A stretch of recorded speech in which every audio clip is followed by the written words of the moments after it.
ఉండవల్లి సెంటర్లోని ఓ అపార్ట్మెంట్లో నిర్వహిస్తున్న పేకాట బృందంపై పోలీసులు దాడి జరిపారు. వివరాలు క్రైమ్లో.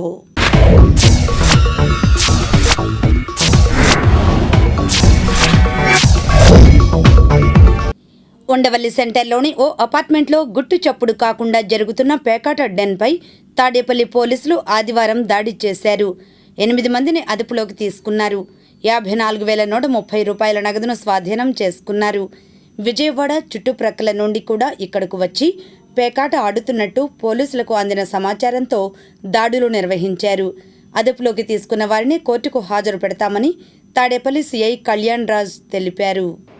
తాడేపల్లి మండల పరిధిలోని ఉండవల్లి గ్రామంలో కళ్ళం శంకరెడ్డి అనే ఒక వ్యక్తి ఇంట్లో ఈరోజు సాయంత్రం పేకాట ఆడుతున్న సమాచారం మేరకు మా టీము రైడ్ చేయడం జరిగింది. SI Kajavali and staff raid చేయడం జరిగింది. ఆ రైడ్లో భాగంగా వారి వద్ద నుంచి 8 మంది వ్యక్తుల్ని అక్కడ అరెస్ట్ చేయడం జరిగింది. వారి వద్ద నుంచి సుమారు 54,130 రూపాయలు అమౌంట్ని సీజ్ చేయడం జరిగింది. అలాగే ఈ పేక దానికి యూజ్ చేసినటువంటి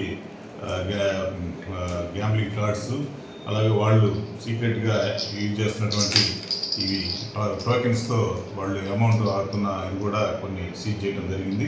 అలాగే వారి వద్ద నుండి ఒక 5 వాహనాలు, ఒక 8 సెల్ ఫోన్స్ కూడా వారి పొజిషన్ నుంచి స్వాధీనం చేసుకోవడం జరిగింది. ఇది పక్కా సమాచారంతో వీరిని క్యాచ్ చేయడం జరిగింది. వీళ్ళందరి మీద ఎఫ్ఐఆర్ నమోదు చేసి కోర్టుకి హాజరుపరుస్తాము.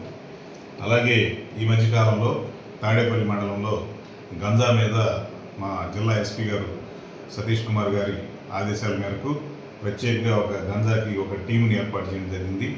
గత 4 రోజుల కాలంలో ఈ టీం ఏర్పాటు చేసిన తర్వాత వాళ్ళు చేసిన గట్టి ప్రయత్నంలో భాగంగా సుమారు ఒక 3 కేసుల్లో, అలాగే పాత నేరస్తుల్ని అందరిని కలిపి సుమారు 20 మందిని అరెస్ట్ చేయడం జరిగింది. వాళ్ళందరూ కూడా ఈ గాంజా కేసులో ప్రజెంట్ జైల్లో ఉన్నారు. ఎవరైనా కానీ గాంజా తాగినా, కలిగి ఉన్నా, అమ్మకాలు చేసినా నేరం అది. అలాంటి వ్యక్తులు ఎవరైనా ఉన్నట్టయితే మాకు సమాచారం ఇచ్చినట్టయితే వారి వ్యక్తుల గురించి అట్టి సమాచారాన్ని గోప్యంగా ఉంచుతాము.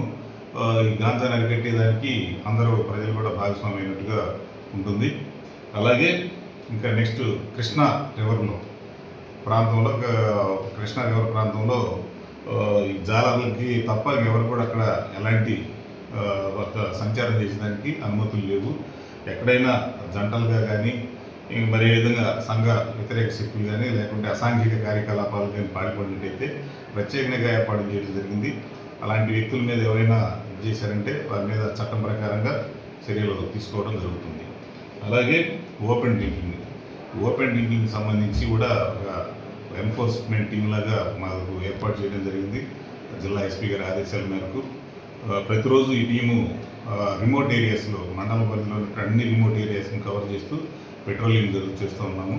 ఇందులో భాగంగా ఎవరైనా కానీ ఈ చట్టవిరుద్ధంగా ఓపెన్ డ్రింకింగ్ కానీ పాల్పడితే వారి మీద ఖచ్చితంగా చర్యలు తీసుకోవడం జరిగింది. అలాంటి వ్యక్తులు ఏ స్థాయి వారైనా వదిలే ప్రసక్తి ఉండదు. కాబట్టి ఇవన్నీ కూడా గమనించి ఈ అసాంఘిక కార్యకలాపాలకు పాల్పడవద్దని ఈ సందర్భంగా అటువంటి వ్యక్తులందరినీ కూడా హెచ్చరిస్తున్నాం.